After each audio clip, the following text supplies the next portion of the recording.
What's going on, everyone? Welcome back to the PLL weekly recap. My name is Steve Strings. I'm your host, and today we are going over week 4, game 2, Archers Cannons. So this game was the second of Indigenous Heritage Weekend on Friday, giving us a matchup between two evenly matched teams. The Archers and the Cannons both have different strengths. I feel like the Cannons are a really good team. They're really well built. They're really balanced.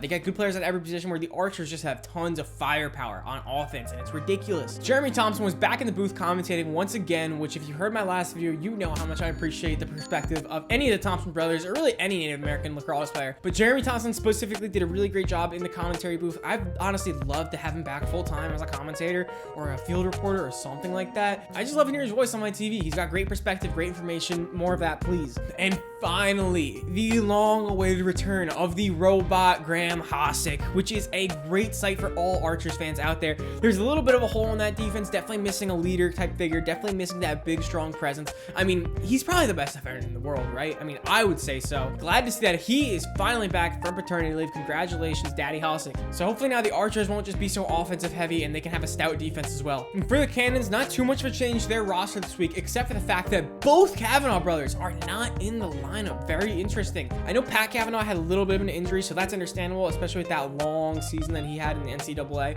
capping it off with a championship. But I think Matt Kavanagh just shows a straight up healthy scratch, and they were trying to give someone else a look this game. I couldn't really find too much information as to why he wasn't playing, so that's a little bit disappointing, but at least we got to see one game where both those brothers were on the field at the same time. So starting off the first quarter, the Cannons, and specifically Matt Campbell, gets the first goal of the game. But I don't even want to show you the goal, because this shot after the goal on the replay showing the highlight was just so beautiful. I mean, look at this angle of the camera. Look at that sky. Look at the colors. Lacrosse is so beautiful sometimes. Having these high quality cameras cover a lacrosse game is awesome. Then we get something from both teams that all you old head laxers are gonna love. A lot of grit on this ground ball. Look at the fight. I mean, how many bodies are on the floor in this? There's 2 right there. There's a 3rd body on the floor. 4 and 5. We're gonna get 6. All right, 5 bodies hit the floor on that ground ball sequence. Good grit from the Archers for winning that one. And then a few seconds later, this is pretty much the same play. We get a long pole to long pole BTB pass between 2 Archers. And then fast forward a few seconds, the Cannons defender picks up the ball. I think that's Van Ramport, and throws a shovel pass. I mean, what is going on? There's a lot going on in this play. Also, crazy fun fact, I have never ever seen something like this in any level of lacrosse ever in my life. But the Cannons, all 4 of their long poles were lefty, and the Archers had 3 lefty long poles. Out of every long pole on the field, only 1 of them was a righty. Huh? What are the odds of that? I've never seen that before. Any attackmen or offensive middies out there, would that throw off your game playing lefty defender? I wouldn't think so, but that's just, it's weird to see that. Later on in the first quarter, Graeme Hossack announces his return to the league. He has a big ticket matchup with Asher Nolting, 2 massive bodies going at it, banging down in the post. I mean, look at this. Is there another guy in the entire world who can just body up big Asher Nolting like that? Also, Asher Nolting like completely gave up in this play after he dropped the ball. I mean, it's right there, bro. You got a big frame. At least try and go for it. I mean, Thompson makes a good play, somehow getting all the way out there real fast to pick up that GB. Great effort from him. And then just about a minute later, Ament finds himself time and room off a Connor Field skip pass, puts a couple moves on, bodies up his defender a little bit, and gets another one of those like quick trigger, you don't see it coming goals. Is Ament the best at these like out of nowhere goals? Because every time he shoots, I never see it coming. I always think he's gonna pass or put another move on, try and find himself in a better spot, and then he just lets one go at lightning speed. It's crazy. I mean, look how quick he goes from running full speed to just pulling up. And I know every goalie out there has practiced this move a million times, but Cursed executes it perfectly. That like big wind up fake kind of hitch looking thing always looks beautiful, always gets the crowd going. And then to end off the first quarter, we get shown why lacrosse is considered the fastest sport on 2 feet. Within the span of 20 seconds, the Archers get the ball down the field, clear it, take a shot, saved by the goalie, sent all the way back up to the Archers defenseman who catch it. The defenseman throws it all the way back up to his attackman who can't get a shot off, and eventually Mac O'Keefe gets a shot saved by Curse. But that's why it's the fastest sport in 2 feet. In 20 seconds, what? It moved from one half to the other 4 times. Nothing like it. I'm telling you, the PLL is different. So kicking off the second quarter, Connor Fields teaches us a great life lesson. He catches the ball wide open on the crease, throws way too many fakes, and then gets stuffed by the keeper. But he doesn't let that deter him. About 6 seconds later, he finds himself wide open again on the crease and then throws a simple BTB, which gets the goal. It's not all about throwing crazy fakes. You don't have to do that much to find success. Sometimes just a quick, easy, simple, fundamental move is all that you need. Yes, I know a BTB is not simple and fundamental, but for Connor Fields, it is. A few minutes later, the ball is in Connor Connor Field's stick again. He's doing his usual dance. He has Garrett Epple defending him, who gets him a little bit high with his stick, starts a little bit of a fight. He gets mauled, somehow almost gets a shot off, and then surprise, surprise, Garrett Epple, the big bruiser, finds himself in another fight yet again. How many fights has Garrett Epple been since he's been in the PLL? And I'm counting like any kind of skirmish, pushing and shoving. This one's not that bad, not really punches thrown, like a lot of pushing, you know, some like open hand, like hits.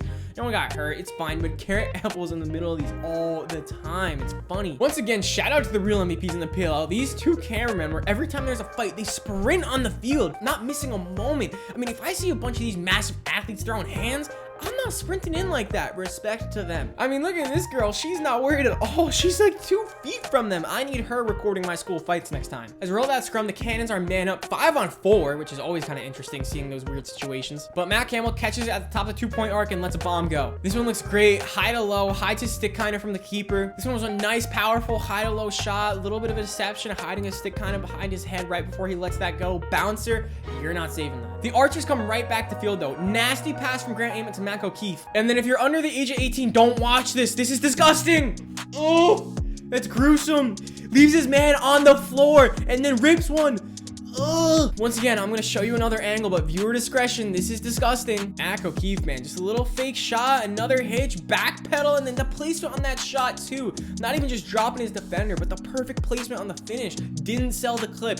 Love it, Matt O'Keefe. Is he the best shooter in the league, or is it Mike Janachuk? Pump fake, backpedal, fadeaway shot, underhand, the cellies there too. That play had it all. Matt Campbell, though, answers again with pretty much an identical take to the one that he just had. This time he places the ball high in the net, but beautiful stroke there. And so far this half, I feel like I've just been calling out the same 3 or 4 names out, but Connor Fields again, off another beautiful pass from Grant Ament, places this mid-range shot real nicely. And I don't know if this is just me, but the form Connor Fields had in that shot kind of reminded me of Brennan O'Neill, honestly. You know, Brennan O'Neill, every time he shoots, he kind of brings his stick low and then comes all the way overhand.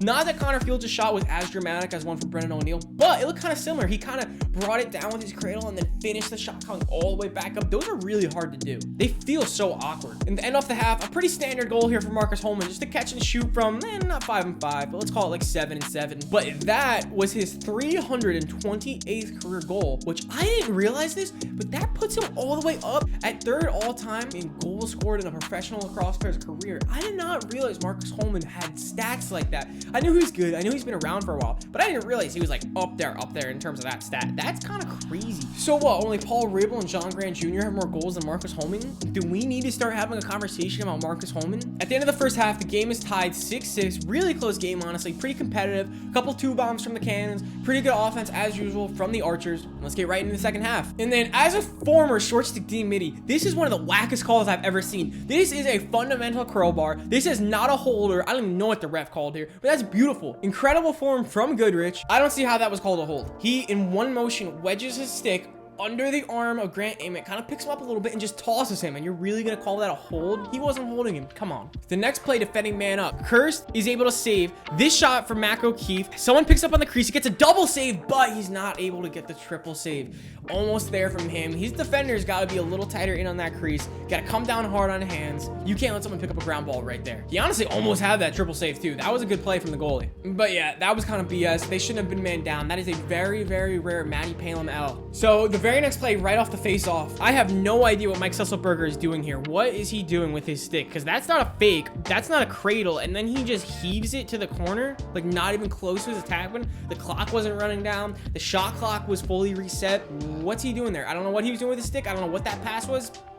I have no answer for you guys. Now we're skipping way ahead. The middle of the 3rd quarter really didn't have that much action. With only 1:45 seconds left in the quarter, Bubba Fairman with some great defense here executes the wrap check beautifully on, I think that was Ryan Ambler there. But yeah, one bad play from the short stick D-midi there, getting a penalty just a second ago, and now a great instance of some short stick D-midi play. And then with the clock winding down in the 3rd quarter, Ryan Drenner catches this one on the run and from deep lets it go. That's another 2 bomb for the Cannons. That's 3 already this game. game. And this one, you gotta feel for Dobson, the goalie. He kind of saves this, gets a lot of contact on it, and then just because of the spin of the ball, he dribbles in so slowly. That like barely crossed the line too. You don't really see that off a 2-point shot where it hits the goalie and it kind of slowly dribbles in, because obviously it's coming with so much velocity. Gotta feel bad getting hit with that thing and still letting up the goal. Yeah, look how deep Drenner is though. That's nuts. And Dobson looks like he gets a clean save, but that's really unfortunate from him and the Archers. Yeah, look at that. He saves it, but he like hits it with his glove, and then he actually hits it into the net too with his stick.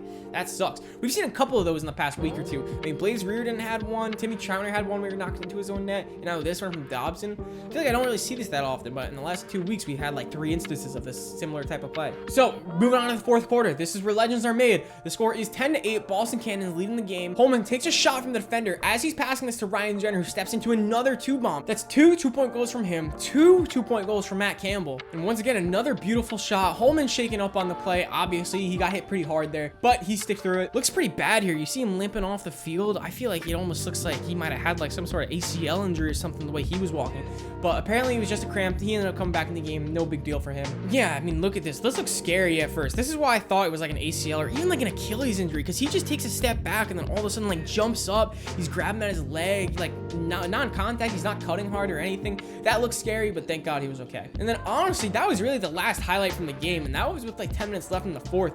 The Cannons were really just able to see this one out. The Archers couldn't really get much going at all. They only scored 1 goal for the rest of the game. I think the Cannons had another 2-pointer. We do get this pretty sweet pass by Tom Schreiber though. It didn't mean much at all, but I mean, come on, look at this pass. He's running like not full speed, but 80%. Sidearm, just flicks it all the way across the field right on his ear. Who is that who caught it? It doesn't even matter. Are you kidding me? I'm gonna replay that pass a bunch of times for you guys. Look at how gross this is, dude. It's a 20-yard pass lengthwise down the field, and he's throwing it pretty much across the entire width of the field right to his ear on the run sidearm. Do you know how hard that is? Go try that. If you think that's easy, go try that next time you're on the field running on the run, almost full speed. Try that. You're not gonna be able to do it. And like I said, that's really the end of the game. The Cannons end up winning that one 14-9. Definitely disappointing from the Archers. I feel like they definitely are still looking like a team with just a bunch of superstars trying to make it work by putting the ball in their best players' hands, but not really having like a congruent game plan, something that like really works and is able to fit these guys all into the same system. It's just a bunch of superstars going out there trying to do stuff, which is exciting, but it doesn't really translate to the win column. A potentially massive issue with them is that Matt Moore, who's supposed to be one of their better players, he's a starting attackman for them. He, through 4 games this season, has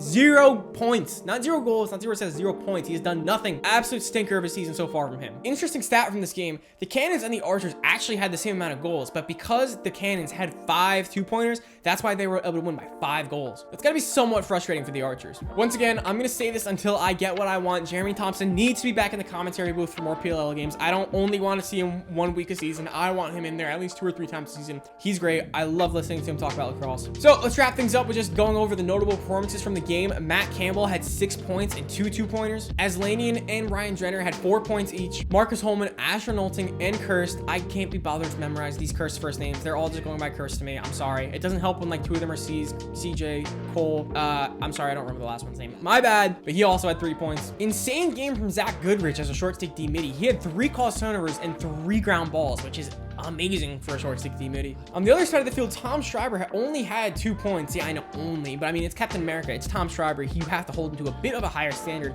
He is playing pretty good. He's not getting as many touches as you probably want. Maybe it's because he's getting older. They're trying to hand the keys to Grant Ament and Matt O'Keefe. Maybe Connor Fields is definitely getting his touches. That's for damn sure. Maybe he's saving himself at the end of the season, but I would like to see Tom Schreiber kind of get it going a little bit more. His team, I think, needs him to step up a little bit. He is playing well. He's definitely not playing bad, but I think he needs to get a little more involved. Grant Ament back to his passing ways. 1 goal, 3 assists from him, and Graeme Hossack on his returns, showing why he's possibly the best defender in the world. Hasn't been in training camp, hasn't practiced with the team, but 3 caused turnovers, 2 ground balls. How could you not love watching that?